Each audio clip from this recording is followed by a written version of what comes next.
e amealharmos os conhecimentos que a doutrina espírita nos traz. Te rogamos também, Senhor, por todos aqueles em quem agora pensamos, que eles também recebam os eflúvios do teu amor. Com esse sentimento, Senhor, nós rogamos o teu amparo nas atividades desta noite. Sê conosco hoje e sempre. Que assim seja. Então, nós vamos hoje comentar um pouco sobre o aborto provocado. Nós já falamos várias vezes sobre esse tema aqui na casa, mas achamos sempre oportuno, porque volta e meia nós deparamos com esse tipo de notícia. Clínica fechada em Porto Alegre fazia até 5 abortos por dia. Essa notícia bem recente, agora do dia 29, que veio posteriormente a essa outra notícia também de desbaratada uma quadrilha no Rio de Janeiro que lucrava até R$300 mil por mês com a incidência do aborto.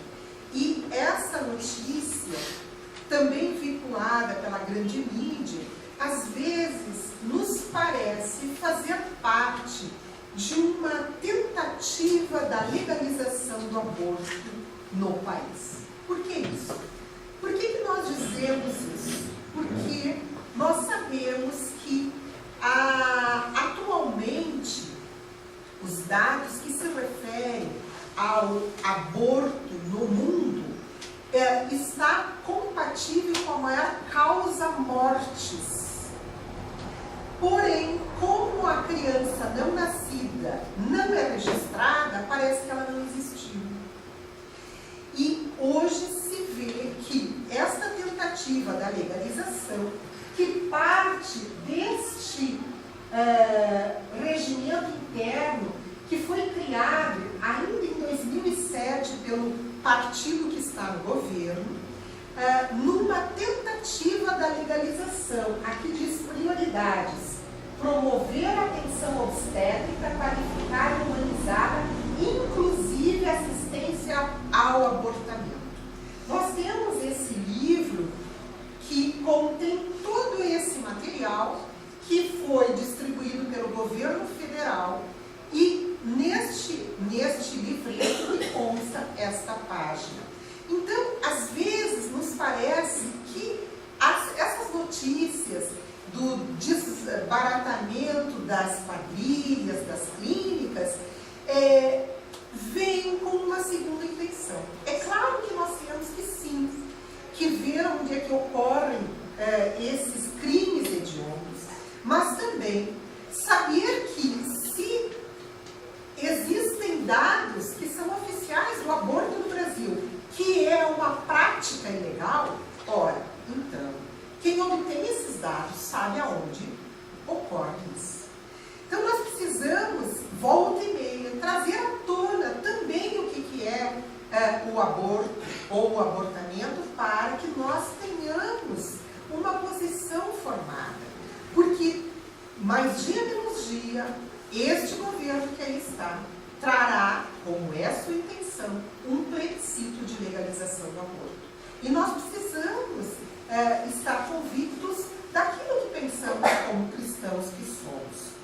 Então, o aborto é considerado crime no Brasil desde o primeiro Código Penal. E descriminalizar, porque eles utilizam uma palavra diferenciada, é deixar de ser crime, isto é, no Brasil, o aborto é crime. Então, descriminalizar deixaria de ser punível este ato feito por qualquer pessoa. No Código Penal, os artigos 124 e 128 tratam deste fato do abortamento. E são várias as penalidades. Então, descriminalizar seria tirar esta penalidade para aquele ou aquela que promove ou provoca o aborto. Então, nós vamos ter que no Brasil não são puníveis o aborto necessário, que é aquele aborto que foi instituído para o anencéfalo, e o aborto após o estupro, que no caso também não é punível. Este aborto necessário seria aquele aborto de duas opções, ou a mãe com risco de vida, ou o bebê incapaz de tomar a vida por si só. Nós sabemos, como cristãos, que só existe um caso em que é permitido o aborto. Seria o caso em que há risco de vida para a mãe. Entre uma vida que está para nascer e uma vida que já existe com todas as relações, há necessidade de manter-se a vida da mãe em detrimento da vida do filho. Os outros casos, perante as leis de Deus, não são corretos. Por quê? Porque mesmo depois de um estupro, não se corrige um crime hediondo com outro crime. Não se corrige uma violência com outra violência. Então, nem esses casos seria indicado. A estatística da Organização Mundial de Saúde nos traz que a cada ano nascem 90 milhões de crianças. E a cada ano são mortas 60 milhões de crianças.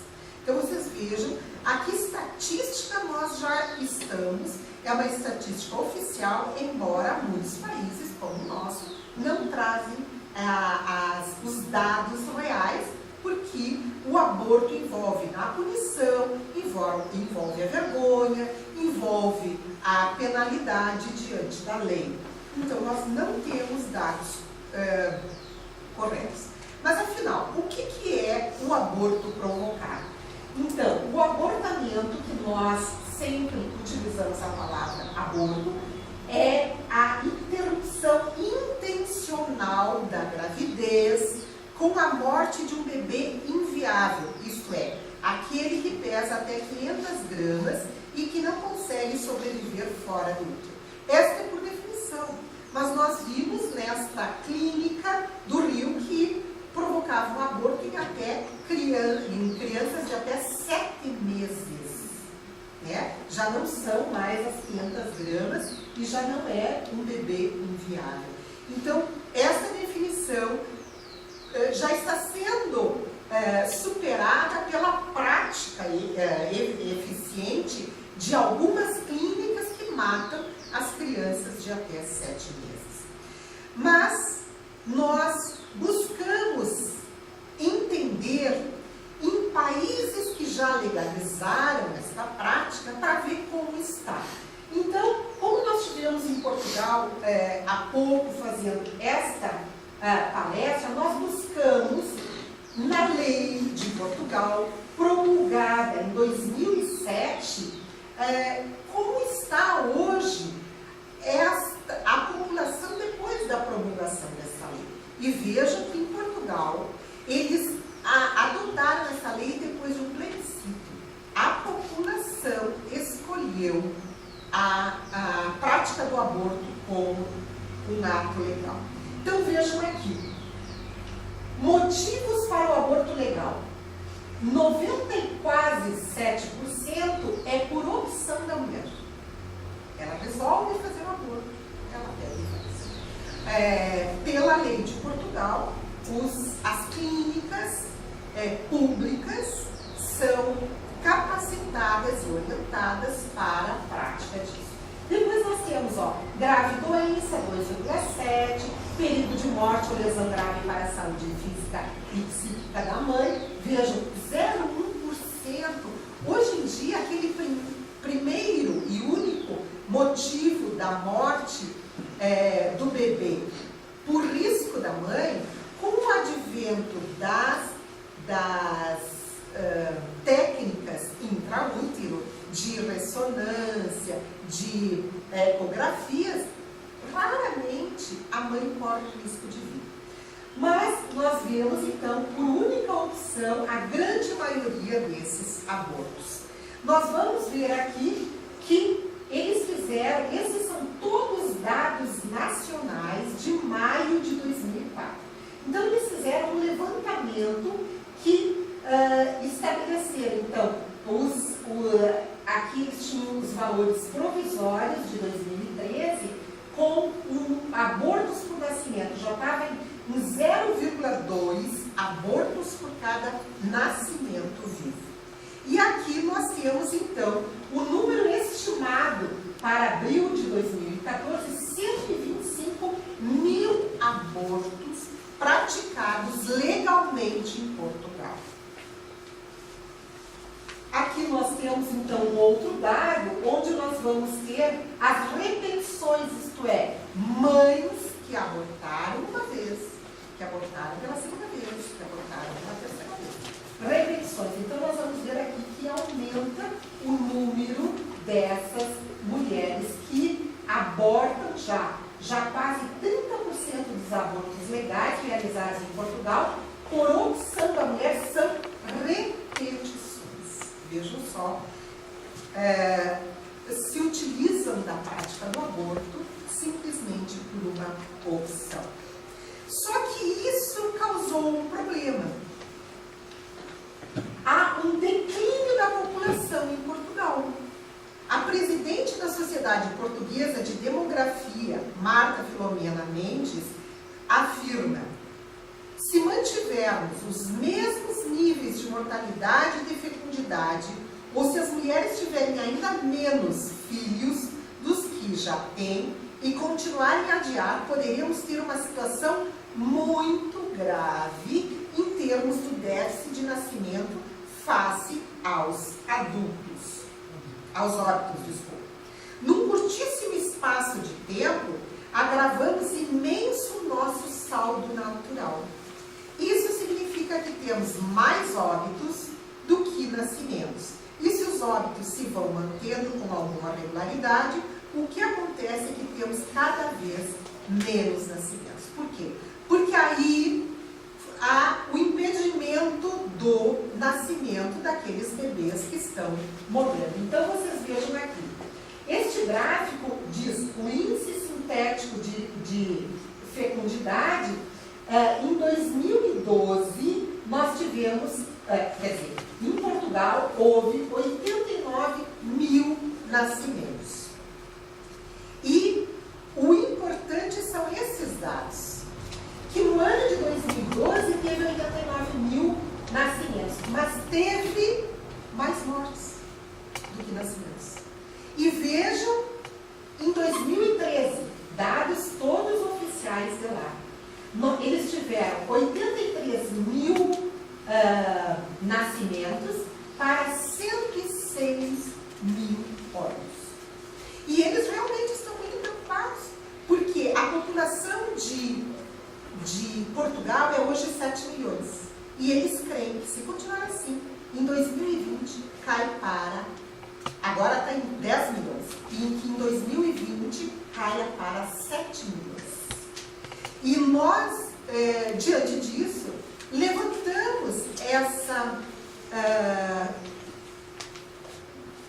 loucura que está havendo, porque estão morrendo mais do que estão nascendo. O que está acontecendo realmente? E aí, nós levamos para eles que há uma diferença grande entre as leis divinas e as leis humanas. Por quê? Porque as leis divinas, elas têm a característica da perfeição de Deus. Elas são imutáveis em todos os tempos e em todos os países. Trazem a perfeição do seu autor.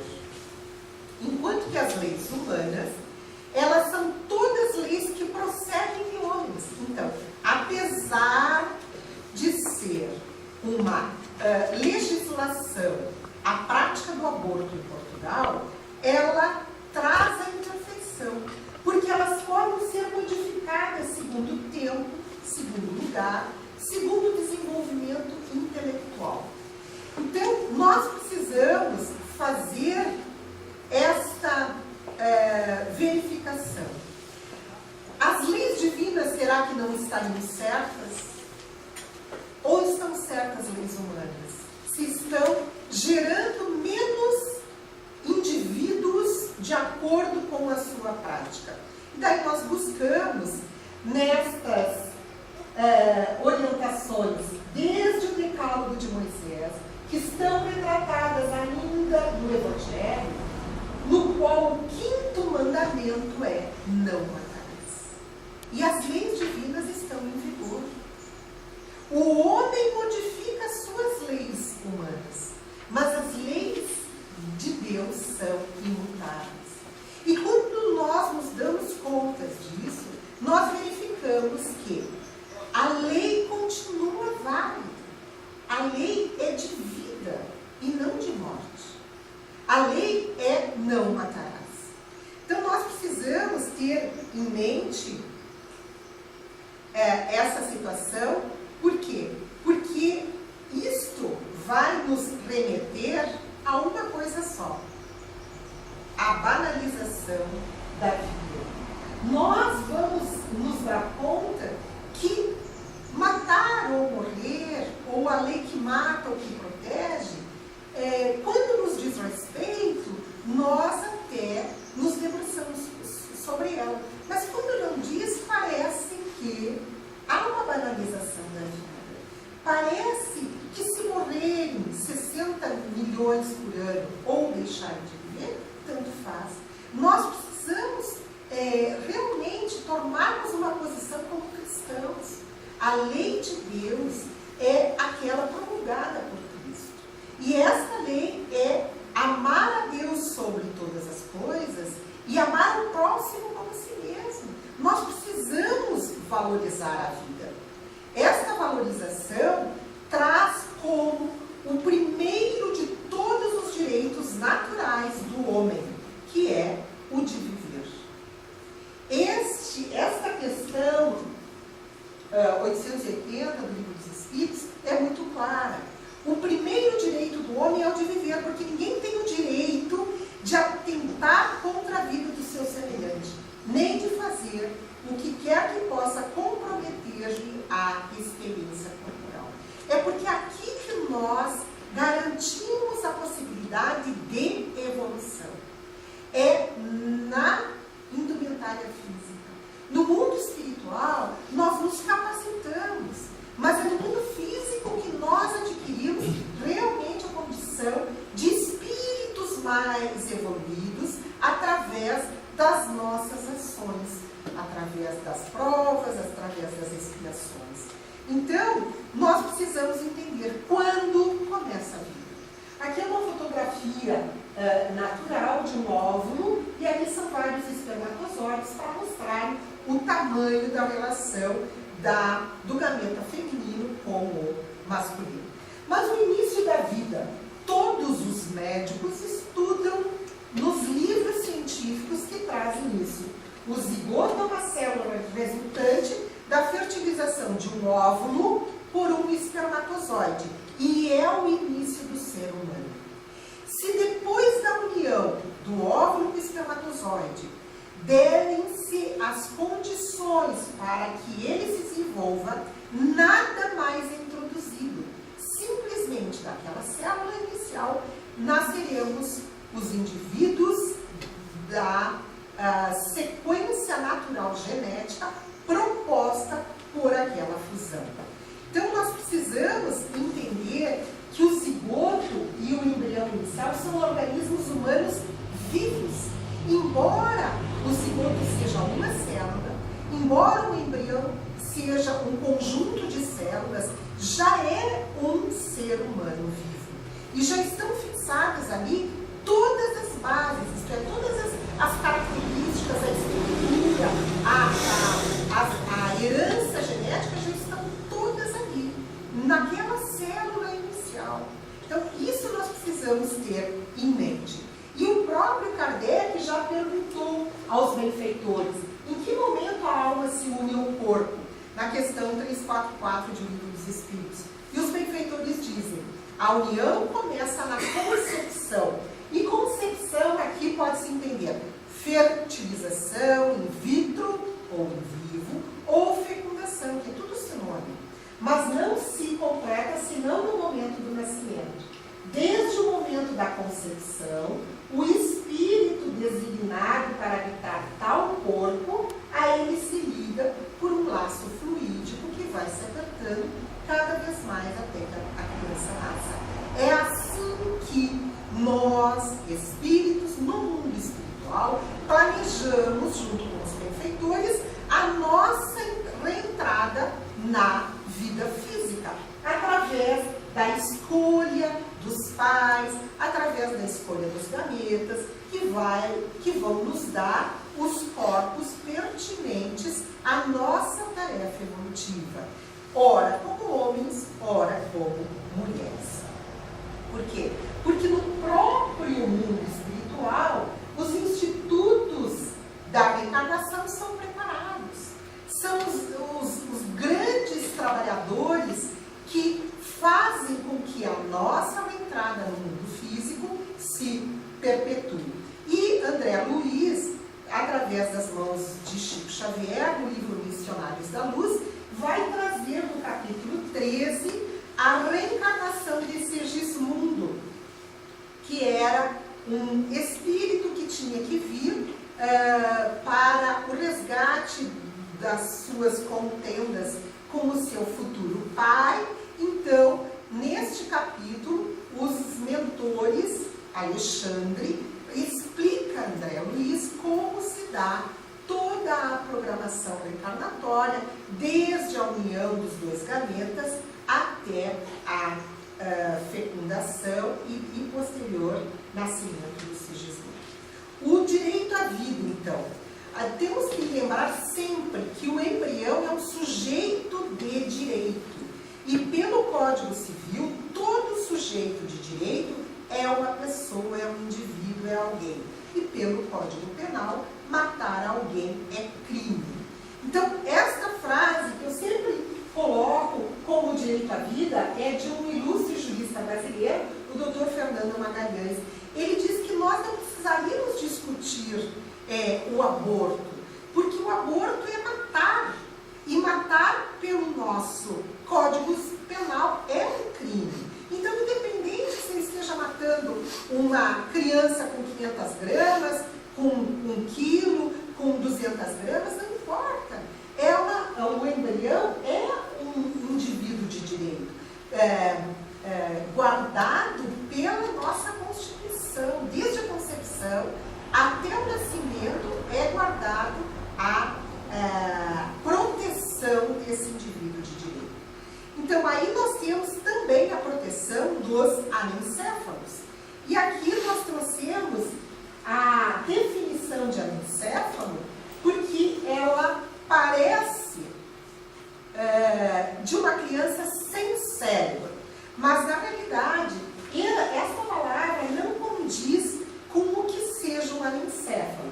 Anencéfalo parece que é uma criança que não tem cérebro, mas na realidade nós vamos ver aqui que um cérebro normal, uma merocrania seria menos do que um cérebro normal, e no anencéfalo a criança tem o tronco cerebral, isto é, ela respira normalmente, ela tem os batimentos cardíacos normalmente, ela pode não ter a constituição superior do cérebro, mas ela tem cérebro sim dentro da caixa craniana. Então nós vamos ver que o anencéfalo tem partes do cérebro no nosso país. Desde 2012 já foi promulgada a permissão por parte da mãe de abortar se ela estiver gerando um bebê anencéfalo. E nós lembramos sempre nesse caso da Marcela, né, que era esse bebezinho que viveu até 1 ano e 9 meses e que a dona Cacilda Ferreira, mãe dela, ela disse: se este é o bebê que Deus quer que eu cuide, eu vou cuidar dele até que ele viver. Quer dizer, nós não sabemos o programa reencarnatório que tem esses bebês que vêm com uma dificuldade cerebral. eles também precisam, seja de uma hora, de um mês, de um ano, a sua vida no vaso físico. E Kardec perguntou, então, qual a finalidade da provação por que passam os pais e familiares das crianças portadoras dessas anomalias? Há, como indica a ciência, crianças que desde o início do ventre da mãe não têm possibilidade de viver. Com que fim isto acontece? Os benfeitores respondem. Isto acontece frequentemente e Deus o permite como prova, seja para os pais, seja para o espírito destinado a reencarnar. Isso é de uma compreensão fundamental, porque nós não temos o direito de interrompermos a vida desse bebê, mesmo que seja de um dia ou de uma semana. Nós vamos ver que todos os seres são uma criação divina. E Kardec já falou no Livro dos Espíritos sobre o abortamento. Quando ele faz essa questão, o abortamento voluntário é crime, qualquer que seja a época da concepção? E os benfeitores respondem: existe sempre crime quando transgredis as leis de Deus. A mãe ou qualquer pessoa cometerá sempre um crime, tirando a vida da criança antes de nascer, porque está impedindo a alma de suportar as provas das quais o corpo deveria ser instrumento. É isso que nós precisamos entender. Se o bebê está com um projeto reencarnatório, ele já se capacitou no mundo espiritual para as provas ou expiações há de serem desenvolvidas na Terra, no mundo físico, para a sua evolução. Então, nós impedirmos isso a qualquer espírito é transgredir, sim, as leis de Deus. E, diante disso, nós temos que nos perguntar: quem tem o direito de matar o bebê?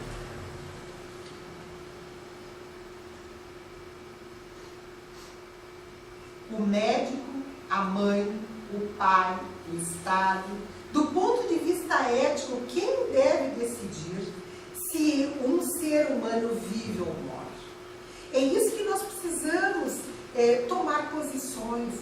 Nós não somos donos das vidas geradas nos nossos corpos ou geradas através de nós. Nós não temos esse direito. E isso nós precisamos compreender para nos posicionarmos. Por quê? Porque muitos trazem argumentos. Ah, não, existem argumentos. Este é o que mais se ouve. O feminista: o corpo é meu, das mulheres feministas, e eu faço dele o que eu quero. O segundo é o econômico e o terceiro é o de saúde pública. Então vamos analisar qual deles. A mulher dona do seu corpo, tendo por isso o chamado direito de abortar. Nós vemos muito essas passeatas aqui e fora daqui. A mulher é dona do seu corpo, sim. Se quiser cortar um braço, uma perna, pode. Agora, o bebê não tem nem o sangue da mulher.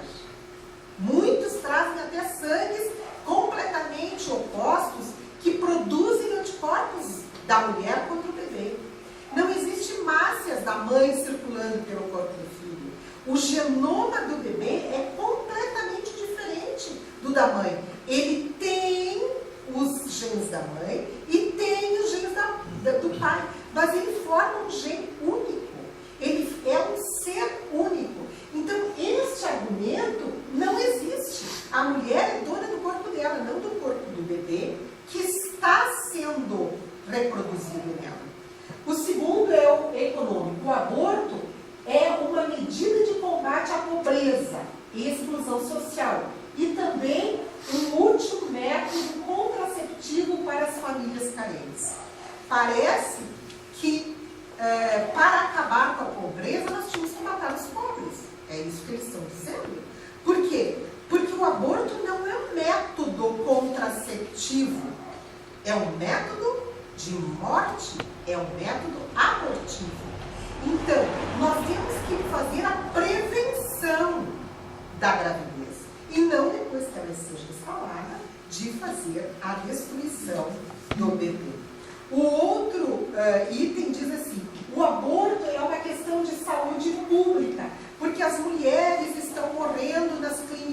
aborto, porque é preferível que sejam feitos os abortos por médicos. E outros dizem assim, o aborto é um ato médico, deve ser feito por médicos. Ora, o ato médico é aquele que segue o juramento de Hipócrates. E no juramento de Hipócrates diz assim, do mesmo modo não darei a nenhuma mulher uma substância abortiva. O ato médico é de salvar vidas e não de matar vidas. Então, o aborto não é um ato médico. Às vezes é até praticado por médicos, que se dizem médicos, mas que não são médicos, porque os médicos preservam a vida de qualquer maneira. Então, esses argumentos são contrários à própria razão. E outra, os profissionais de saúde não estão submetidos aos programas de governo quando estes são contrários à vida e à integridade de seus pacientes, justificando a objeção de consciência. Nós ouvimos aqui de um outro palestrante que também o aborto é legalizado em Cuba. E os médicos brasileiros não aprendem o aborto nas universidades. Mas os médicos cubanos aprendem o aborto nas universidades de Cuba. Então, nós temos que também buscar uma compreensão muito maior. Por que nós já temos tantos médicos cubanos no Brasil em detrimento dos próprios médicos brasileiros? Os médicos, enfermeiros e técnicos da saúde têm, sobretudo, o dever de atuar no seu ofício para a saúde física e emocional da pessoa. Nós, mesmo que formos constrangidos, isso a gente viu na prática, muitos médicos, eles eram concitados a praticar o aborto depois de estupro no Brasil, que é aprovado pela lei, que não é penalizado, e muitos médicos se negavam porque iam contrário aos seus princípios morais. O que acontece com a mulher que realizou o aborto? Isso é importante porque as pessoas creem assim, fez o aborto e não acontece nada. Estudos muito recentes trazem pesquisas impressionantes. 250% a mais de necessidade de hospitalização psiquiátrica das mulheres que praticaram o aborto. 138% a mais dessas mulheres apresentam quadros depressivos. 60% a mais de quadros de estresse pós-trauma. Então, nós vamos ver que a fixação da ideia da mãe sobre a morte do seu filho passa a causar processos de culpa, de remorso, que muitas vezes desembocam em enfermidades físicas ou transtornos como a depressão, ansiedade e principalmente o suicídio. Na Europa, a maioria dos países tem o aborto como uma atitude legal. E nós temos verificado que, através das pesquisas, hoje o aborto indiretamente está sendo pesquisado mais por quê? Porque verificou-se que as mulheres pós-aborto cometiam suicídio em um muito maior número do que as mulheres que não tinham essa atitude. Então hoje o suicídio na Europa é muito mais cuidado por causa do alto índice que está levando as mulheres e que tem na raiz justamente a sequela do aborto. Outras estatísticas americanas é que o suicídio nos Estados Unidos é 7 vezes mais incidente naquela que fez o aborto do que nas mulheres em não. 30% a 50% já trazem um quadro de disfunção sexual e 25% exigem um acompanhamento de psiquiatra a longo prazo. Mas o que mais nos chama a atenção é que 1 em cada 5 meninas engravida até aos 18 anos. E a Organização Mundial de Saúde alerta para o grande número de mães adolescentes em todo o mundo. Então, hoje, quem está mais praticando o aborto também é a adolescente. E isso cabe principalmente à situação em que os adolescentes encaram o aborto muitas vezes como um método anticoncepcional de emergência, quando, na realidade, é uma intervenção agressiva que pode deixar sequelas físicas e psicológicas. E aí nós vamos ver que o Dr. David Ferguson, na Nova Zelândia, fez um grande estudo de mais de 500 mulheres durante 30 anos e confirmou que as mulheres jovens que realizavam abortos, elas posteriormente apresentavam taxas elevadas de comportamentos suicidas, depressão, abuso de substâncias químicas, ansiedade e outros problemas mentais. E ele fez uma pesquisa muito importante que a gente leva para os adolescentes. Ele pesquisou adolescentes em relação à depressão. E ele verificou que, sem gravidez, as adolescentes tinham em torno de 31% de depressão. Com gravidez, estava em torno de 35%. Porém, aquelas adolescentes que praticavam aborto, a depressão dobrava, 78,6%. Ele fez um outro estudo também relacionando a ansiedade das adolescentes. Sem gravidez, 37%, com gravidez, 35%, e após o aborto, essas adolescentes quase duplicavam, 64%, o índice de ansiedade nessas adolescentes. E por último, ele pesquisou ideias de suicídio. Então, nas adolescentes sem gravidez, a ideia de suicídio estava em torno de 23%. Elas grávidas, elas não pensavam em se matar numa situação tão elevada como não grávidas. Porém, após o aborto, duplicava o valor das ideias de suicídio. Para vocês terem uma ideia que isso se reflete muito na mente das mulheres, principalmente nas adolescentes, mostrando que o remorso e o ressentimento, eles trazem alterações para os indivíduos. Vários tipos de cânceres, alergias e infecções na esfera física e neuroses, esquizofrenias e psicoses na faixa psíquica têm sua gênese no comportamento mental ou nos seus efeitos morais.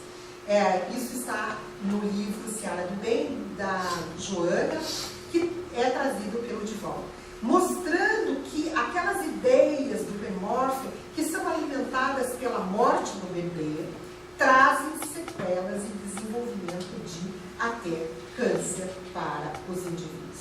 Por quê? Diante da culpa e da mágoa, nós podemos tomar os dois caminhos, né?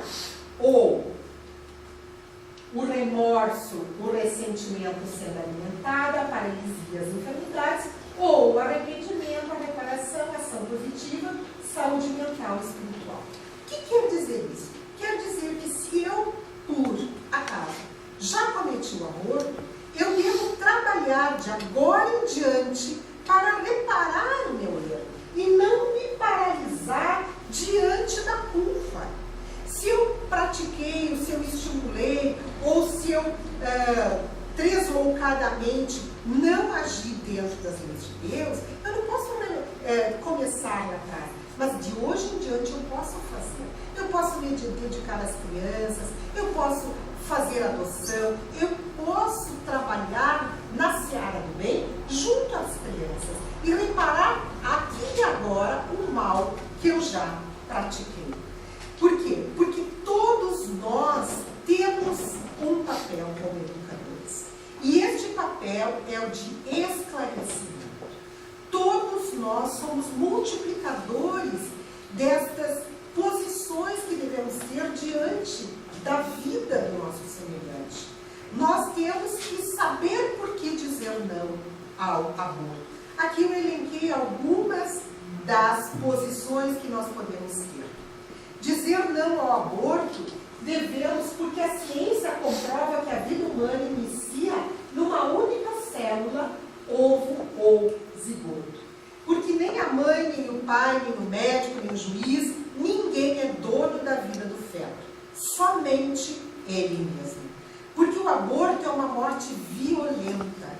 É uma morte de 4 a 5 maneiras, mas todas elas violentas, que eu não trouxe, porque não é interesse a gente mostrar esse tipo de morte. Porque o aborto é uma violação do direito básico da vida, que é de viver. Porque o nascimento tem por finalidade a evolução do espírito. E nós não podemos impedir que isto ocorra. Porque, por princípio cristão, somos a favor da vida, independente das religiões espírita, católica, evangélica, nós somos cristãos e, portanto, a favor da vida. Porque o aborto é um homicídio deliberado, é o pior crime contra uma outra pessoa. Porque qualquer um pode gritar, pode pedir ajuda, e o bebê não pode. Porque matar um ser humano é crime, não importa de que tamanho seja esse ser humano. E por que dizer não ao aborto? Por egoísmo. Porque nós, reencarnacionistas que somos, se permitirmos essa legalização, amanhã talvez sejamos nós os abortados. Talvez amanhã sejamos nós os impedidos de aqui estarmos para evoluir. Então, se nenhuma outra justificativa toque os nossos corações, pelo menos o egoísmo, que lembre que nós precisaremos voltar para nos aperfeiçoarmos. Porque quando nós falamos de aborto, nós não estamos falando de uma vida, nós estamos falando de 2 vidas que estão relacionadas. Porque hoje, lamentavelmente, essa lâmina eu gosto de trazer. Um ovo de tartaruga vale mais do que uma criança. Se você quebrar um ovo de tartaruga na praia, você é preso de forma inafiançável. Mas quantas e quantas crianças são abortadas e não acontece nada? Talvez, se nós nascêssemos de ovos, talvez fôssemos preservados.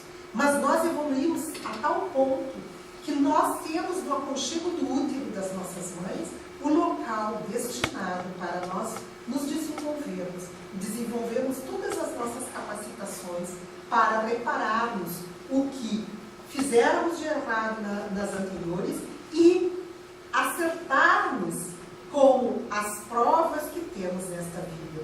É tão importante essa reflexão que na Eslováquia existe um monumento à criança nascida, onde a mãe pede perdão simbolicamente e a criança a perdoa, para vocês verem o impacto que tem esta situação também nos mundos ditos evoluídos. O bebê não nascido é um ser humano que começa a desabrochar para a vida, isto é, que é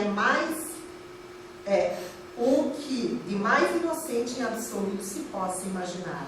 É eminentemente vulnerável e débil, mais do que qualquer outro sujeito. E é por isso o direito tem o dever de tutelá-lo. Isso nós vamos ver o que hoje nós estamos ainda como um projeto de lei. É o projeto de lei do Estatuto do Nascituro, que é o direito tentando proteger o bebê que ainda não consegue se expressar. Ainda ele é um projeto de lei, aqui tem um endereço para quem quiser entrar em profundidade. Ele já foi aprovado na Câmara, mas ele já foi aprovado no Senado, precisa ser aprovado na Câmara. Por quê? Porque ele traz uma série de alterações que vão proteger esse bebê. Por exemplo, uma mãe que sofreu um estupro, ela pode doar esse bebê. Então, a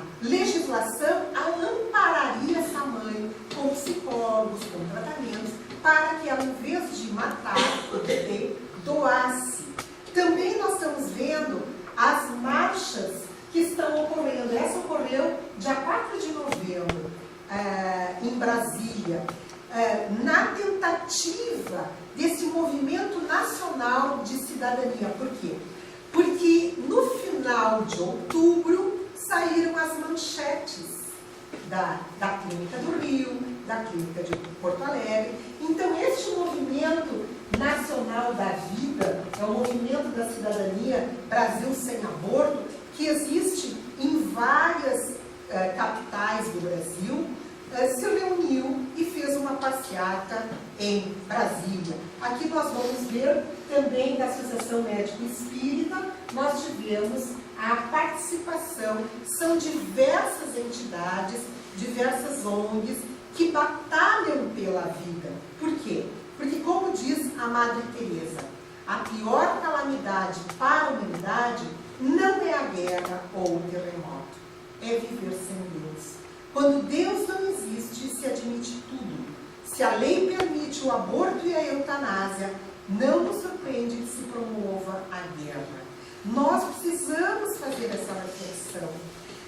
Se nós permitirmos a legalização do aborto no nosso país, além de contrairmos um débito individual, estaremos contraindo um débito coletivo diante das leis de Deus. Nós precisamos tomar essa posição. Quanto mais nós nos informarmos a respeito da legislação protegendo o bebê, mais facilmente nós teremos como dialogar com as pessoas, chamando o interesse das pessoas para as questões que realmente precisam. Porque não existe o aborto legalizado ou clandestino. O aborto é uma sentença de morte.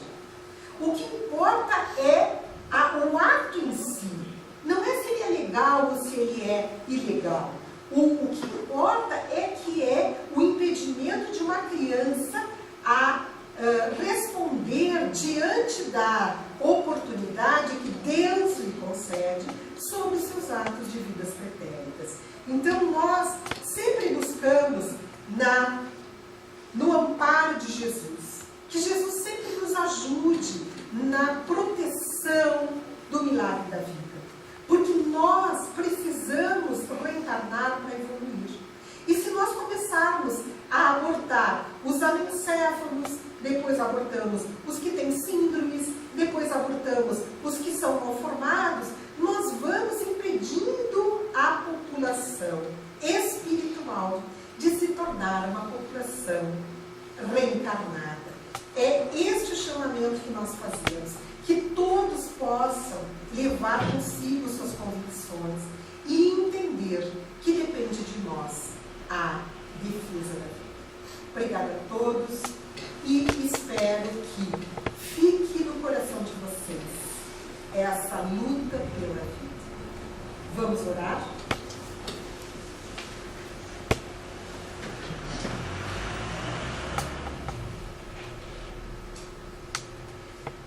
Senhor Jesus, que possamos nós, compreensivos às tuas leis, as leis de Deus, sermos os instrumentos da defesa da vida na terra. Mestre Jesus, ampara-nos diante desta tarefa que cabe a todos nós. Ilumina, Senhor, os nossos governantes, para que eles compreendam a grandeza da reencarnação, para que eles também compreendam, Senhor, a possibilidade da redenção diante das leis de Deus. Nós te rogamos por todos aqueles que um dia praticaram o aborto. Nós te rogamos em especial, Senhor, pelos espíritos que um dia foram impedidos de renascerem no mundo físico. Por eles, Senhor, nós queremos te pedir que eles possam compreender a ignorância que ainda está presente na sociedade humana. nós te rogamos, Senhor, que possamos, agora e sempre, lutar pela vida, que a tua paz, que o teu amor possam nos envolver hoje e sempre, Senhor. Que assim seja.